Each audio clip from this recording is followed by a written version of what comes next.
दोस्तों, अगर आप भी रोहित शर्मा और सूर्य कुमार यादव के फैन हैं, उन्हें खतरनाक खिलाड़ी मानते हैं तो हमारी इस वीडियो को दिल से एक लाइक जरूर कीजिएगा। दोस्तों, आईपीएल के मंच पर एक और सबसे बड़े जबरदस्त घमासान के लिए मुंबई इंडियंस के सामने खड़ी थी आईपीएल इतिहास की सबसे बड़ी टीमों में से एक पंजाब क्रिकेट्स की टीम। दो जिगरी दोस्तों के बीच की यह जंग चंडीगढ़ के Maharaja Yadavindra Singh international cricket stadium में आयोजित की गई, जिसमें कुछ ऐसा हो गया कि मुंबई ने एक ऐसा चमत्कार दिखाया जिसके बाद यह मुकाबला इतिहास के पन्नों में सुनहरे अक्षरों में अपना नाम लिखवा चुका है। लेकिन उससे पहले टॉस की बात करें तो सिक्का पंजाब के कप्तान सैम करन ने टॉस जीतकर पहले मुंबई को बल्लेबाजी करने का न्योता दिया। इस रोमांचक महामुकाबले में अपनी टीम को धाकर शुरुआत दिलाने के इरादे से रोहित शर्मा के साथ पॉकेट डायनामो ईशान किशन की जोड़ी मैदान में उतरी थी। पिछले मैच में ही शतक लगाकर आ रहे रोहित का कॉन्फिडेंस अभी से 7वें आसमान पर नजर आ रहा था। आते ही पहले ओवर की आखिरी गेंद पर रोहित ने मैदान को चीरते हुए चौका लगाकर अपना खाता खोल लिया, तो दूसरी तरफ ईशान किशन का भी बल्ला गरजना शुरू कर चुका था। 2 ओवरों में ही इन दोनों ने मुंबई को 18 रनों तक पहुंचा लिया। लेकिन दोस्तों, तभी गेंदबाजी लेकर आए कैगिसो रबाडा ने तीसरे ओवर की पहली गेंद पर किशन को पवेलियन का रास्ता दिखाया और मुंबई को पहला झटका दिया, जहां किशन 8 रन बनाकर वापस लौटे। मुंबई का पहला बल्लेबाज ढेर होने के बाद अब मैदान में टी20 के नंबर 1 बल्लेबाज सूर्य कुमार यादव को भेजा गया, जिनके नाम ही गेंदबाजों को खौफ में डालने के लिए काफी था। उनके कंधों पर अपनी टीम को एक बड़े स्कोर तक पहुंचाने की जिम्मेदारी थी। आते ही इस खिलाड़ी ने रबाडा के खिलाफ लगातार 2 गेंद पर छप्पड़ की तरह 2 खतरनाक चौके जड़कर अपना खाता खोल दिया और अपने तेवर पंजाब को दिखाने शुरू कर दिए। दूसरी तरफ रोहित शर्मा तो भूखे शेर की तरह तैयार बैठे थे, उनके मुंह में खून लग चुका था और फिर उन्होंने ऐसा पंजाब का शिकार किया कि मानो तहलका ही मचाकर रख दिया। अर्शदीप को निशाना बनाते हुए रोहित ने एक जबरदस्त छक्का लगाया और पावर प्ले की आखिरी ओवर में जहां सैम करन का स्वागत सूर्य ने चौके से किया, तो ओवर की आखिरी गेंद पर हिटमैन ने इस बार गेंदबाज के सिर के ऊपर से आसमानी छक्का जड़कर 6 ओवर में अपनी टीम को 54 रनों तक पहुंचा दिया। इन दोनों खिलाड़ियों के बीच एक मजबूत साझेदारी पनपने लगी थी। दोनों छोरों से पंजाब के गेंदबाजों की बेरहमी से पिटाई हो रही थी। 8वें ओवर में जैसे ही रबाडा विकेट चटकाने के इरादे से आए, इस बार सूर्य ने उन्हें तारामंडल के दर्शन कराते हुए छक्के के लिए भेजा। और दोस्तों, हैरानी की बात तो यह थी कि बैटिंग करने आए पहले रोहित, लेकिन सूर्य ने अपनी तूफानी बल्लेबाजी से उन्हें भी पीछे छोड़ते हुए बहुत तेजी से अपने अर्धशतक की तरफ कदम बढ़ाना शुरू कर दिया। 10वें ओवर में लिविंगस्टोन के खिलाफ भी सूर्य का बल्ला दहाड़ा। इस गेंदबाज के खिलाफ भी सूर्य ने एक ऐसा गगनचुंबी छक्का लगाया जिसने पंजाब के खेमे में मातम का माहौल ला दिया। 10 ओवर में ही मुंबई ने उनकी तूफानी बल्लेबाजी से 86 रन बना लिए थे। 11वें ओवर में ही सूर्य ने सिंगल लेकर अपना अर्धशतक केवल 34 गेंद में पूरा किया। रोहित शर्मा ने हर्षल पटेल के खिलाफ एक आसमानी छक्का लगाकर 11 ओवर में मुंबई को 96 रनों तक पहुंचाया। दोनों के बीच 80 रनों से अधिक की इस बहुमूल्य पार्टनरशिप ने मुंबई को इस मुकाबले में बहुत मजबूत स्थिति में ला खड़ा किया था। पंजाब को किसी भी कीमत पर विकेट चाहिए था। अब रोहित अपने अर्धशतक के करीब थे, लेकिन दोस्तों एक बार फिर रोहित शर्मा अपनी हरकतों से बाज नहीं आए। एक बार फिर उन्होंने बड़ा शॉट खेलने की गलती की और 12वें ओवर में सैम करन के जाल में वो फंस गए, जिनका आसान सा कैच हरप्रीत बरार ने लपका और रोहित शर्मा को 25 गेंद पर 2 चौके 3 तूफानी छक्कों से सजी 36 रनों की बेहतरीन पारी खेलकर वापस लौटना पड़ा। 12 ओवर में मुंबई ने 101 रन बनाकर अपने दोनों ओपनर गंवा दिए। अब मैदान पर सूर्य का साथ निभाने के लिए तिलक वर्मा आ चुके थे। रोहित के विकेट गिरने के बाद रनों की रफ्तार में कमी जरूर आ गई, लेकिन 15वें ओवर में तिलक वर्मा ने भी अपने गियर में बदलाव करते हुए 2 खतरनाक चौके लगाकर 2 गेंद पर लगाए। इसी ओवर की आखिरी गेंद को भी सूर्य ने चौके के लिए डिपॉजिट कर इस ओवर में न केवल 15 रन बटोरे, बल्कि 15 ओवर में अपनी टीम को 130 रनों तक पहुंचा दिया। पंजाब की खुशियों को इन दोनों ने मातम में बदलना शुरू कर दिया, लेकिन दोस्तों यह तो तूफान की पहले की शांति थी।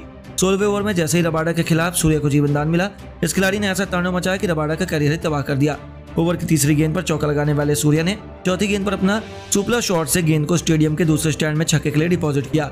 ओवर की आखिरी गेंद पर तिलक वर्मा ने भी रबाडा को छक्के के लिए दर्शन कराते हुए इस ओवर में कुल 18 रन बटोरे। लेकिन दोस्तों, तभी अपने शतक के बेहद करीब पहुंचकर सूर्य प्रभु सिमरन सिंह के चमत्कारी कैच के सामने हथियार डाल बैठे और सैम करन ने अपनी टीम को सबसे बड़ी मछली का शिकार करके दिया। लेकिन जाने से पहले सूर्य ने केवल 53 गेंद पर 7 चौके 3 तूफानी छक्कों से सजी 78 रनों की ऐतिहासिक पारी खेली। उनके आउट होने के बाद मैदान पर खुद कप्तान हार्दिक पांड्या आए। उन्होंने आते ही विकेट कीपर के ऊपर से छक्का लगाकर अपना खाता भी खोल लिया। लेकिन दोस्तों, असली तबाही तो तिलक वर्मा मचा रहे थे। 18वें ओवर में उन्होंने तिलक वर्मा के खिलाफ भी एक खौफनाक छक्का लगाया, लेकिन दूसरी तरफ हार्दिक पांड्या अपना विकेट गंवा बैठे। वह 6 गेंद पर केवल 10 रन बना पाए।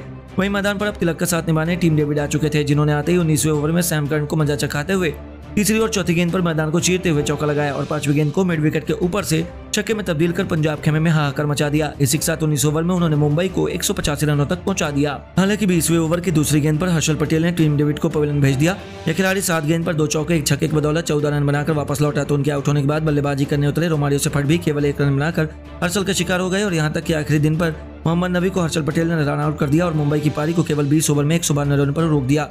अब इस लक्ष्य का जल्द से जल्द पीछा करने के इरादे से सैम करन के साथ प्रभु सिमरन सिंह की खतरनाक जोड़ी मैदान में आई और इनके कंधों पर अपनी टीम को जल्द से जल्द जीत दिलाने की जिम्मेदारी थी। लेकिन दोस्तों, उनके लिए यमराज बनकर मुंबई के गेंदबाज इंतजार कर रहे थे। इसका अंदाजा भी उन्हें नहीं था और फिर बुमराह के साथ मिलकर मुंबई के गेंदबाजों ने ऐसा तहलका मचाया कि पंजाब के फैंस अपने घर में ही आंसू बहाने लगे। जी हाँ दोस्तों, हालांकि मुंबई की शुरुआत बेहद खराब थी। पहला ही ओवर लेकर आए जरल्ड कोर्जे का स्वागत सैम करन ने खतरनाक चौके से किया। दूसरी गेंद पर कुएजे ने दबाव में वाइड फेंकी और मुफ्त के साथ 5 रन पंजाब को मिल गए। केवल एक गेंद पर ही पंजाब की टीम का स्कोर 9 रनों तक पहुंच गया। मुंबई के कैंप में अभी से सन्नाटा छाया हुआ था, लेकिन उसके बाद जो हुआ उसे पंजाब का कोई भी क्रिकेट प्रेमी कभी नहीं भूल पाएगा। जी हाँ दोस्तों, तीसरी गेंद पर ईंट का जवाब पत्थर से देते हुए कुएजे ने प्रभु सिमरन सिंह का स्वागत किया और उनका शिकार करते हुए विकेट के पीछे ईशान किशन ने करिश्माई कैच लपका। प्रभ सिमरन को तो खाता भी खोलने का मौका नहीं मिला। पहले ओवर में पंजाब ने 12 रन बनाकर एक बल्लेबाज गंवाया था। मैदान पर सैम करन का साथ निभाने रॉयलर रूसो आ चुके थे, जिनका नाम ही बड़े बड़े गेंदबाजों के पसीने छुड़ाने के लिए काफी। लेकिन दूसरी ओवर लेकर आए बुमराह ने ऐसी तबाही मचाई कि चौथी गेंद पर रॉयलर रूसो का शिकार कर पंजाब को दूसरा झटका दिया। जाते जाते ओवर की आखिरी गेंद पर पंजाब के कप्तान सैम करन को पवेलियन का रास्ता दिखाकर उन्होंने पंजाब की भी कमर तोड़ दी और उसके लिए 2 विकेटों ने मैच को मुंबई की मुट्ठी में ला खड़ा किया। जहां रूसो केवल 1 रन बना पाए तो सैम करन भी केवल 6 रन का योगदान दे पाए और गरीबी में आटा गीला। उनके आउट होने के बाद बल्लेबाजी करने उतरे लियाम लिविंगस्टोन का भी शिकार जेराल्ड कोएट्जे ने अपने तीसरे ओवर में पंजाब के खेमे में हाहाकार मचाकर किया। उन्हें तो भरोसा ही नहीं हुआ कि आखिर यह हुआ क्या है, जहां लिविंगस्टोन भी केवल 1 रन बनाकर चलते बने और केवल 14 रनों के स्कोर पर पंजाब ने अपने 4 बल्लेबाजों को खोकर अपने टॉप ऑर्डर को बर्बाद होते देख लिया। अभी से मुंबई की जीत सुनिश्चित मानी जा रही थी। हालांकि मैदान में आते ही शशांक ने चौके से अपना खाता खोल लिया और दूसरी तरफ उनका साथ निभा रहे हरप्रीत सिंह भाटिया ने भी बुमराह को चौके के लिए मारकर अपने तेवर दिखाए। अब इन दोनों के कंधों पर अपनी टीम की वापसी करवाने की इंपॉर्टेंट जिम्मेदारी थी। हालांकि उनके लिए रन बनाना काफी मुश्किल हो रहा था। 4 ओवर में पंजाब 28 रन बना पाई थी और 5वें ओवर में आकाश माधवाल के खिलाफ शशांक ने एक और चौका लगाया। बावजूद उसके 6 ओवर में पंजाब केवल 40 रन बना पाई और अभी भी उन्हें 84 गेंद पर जीत के लिए 153 रन चाहिए थे, जो नामुमकिन माना जा रहा था। लेकिन पंजाब के बल्लेबाजों ने अच्छी लड़ाई लड़ी, मुकाबला आखिरी ओवर तक जा पहुंचा और फिर जो हुआ उस पर कोई भरोसा नहीं कर पाया। जी हाँ दोस्तों, भले ही हरप्रीत भाटिया 13 बनाकर आउट हो गए, जितेश शर्मा भी केवल 9 रन बना पाए, लेकिन शशांक सिंह के साथ मिलकर आशुतोष शर्मा ने वह किया जिसकी उम्मीद शायद मुंबई ने कभी नहीं की थी। इन दोनों खिलाड़ियों ने चौके छक्कों की ऐसी सुनामी लाई कि एक पल में मैच का पूरा पासा ही पलट कर रख दिया। पहले शशांक ने अकेले ही एक के बाद एक 3 खतरनाक छक्के लगाकर मुंबई के पसीने छुड़ाए। 25 गेंदों पर 2 चौके और 3 छक्कों की बदौलत 41 रन बना लिए। तो उनके आउट होने के बाद आशुतोष शर्मा के नाम की ऐसी आंधी आई जिसके सामने मुंबई का सितारों से सजा गेंदबाजी क्रम सूखे तिनकों की तरह उड़ गया। बुमराह से लेकर हार्दिक पांड्या को वैट से हर एक गेंदबाज की उन्होंने बेनामी से पिटाई की और एक के बाद एक 5 तूफानी छक्के लगाकर पूरे मैच का अकेले दम पर पासा पलट दिया। हालात तो ऐसी हो गई कि उनका खतरनाक बल्लेबाजी के दम पर पंजाब ने मैच में ऐसी वापसी की कि आखिरी 29 गेंद पर उन्हें जीत के लिए 51 रन चाहिए थे। उन्होंने हार के मुकाम पर खड़ी पंजाब को केवल जीत की दहलीज पर ला खड़ा किया और केवल 23 गेंद पर 6 छक्कों 2 चौकों की बदौलत अपना तूफानी अर्धशतक ठोक दिया। आखिरी 24 गेंद पर पंजाब को जीत के लिए केवल 28 रन चाहिए थे, वो मुश्किल भी नहीं था और फिर जो हुआ उसने हर किसी के होश उड़ा दिए। जी हाँ दोस्तों, भले ही जसप्रीत बुमराह ने पूरे मैच का पासा पलट दिया, फिर अपनी टीम को जीत के बेहद करीब पहुंचाने वाले आशुतोष शर्मा का जैसे ही विकेट गिरा, ये बल्लेबाज 28 गेंदों पर 7 खौफनाक छक्कों और 2 चौकों की बदौलत 61 रन बनाकर वापस लौटा। मुंबई इंडियंस ने मैच में वापसी कर ली। मुकाबला अंतिम ओवर में जरूर पहुंचा, लेकिन अंत में रबाडा 2 रन लेने के चक्कर में जल्दबाजी कर बैठे और उनके रन आउट होते ही पंजाब ऑल आउट हो गई। जहां मुंबई इंडियंस ने 9 रनों से यह मुकाबला जीतकर पंजाब को उन्हीं के घर में पीटा और ऐतिहासिक जीत अपने नाम की, जहां जसप्रीत बुमराह को उनकी शानदार गेंदबाजी के लिए मैन ऑफ द मैच चुना गया।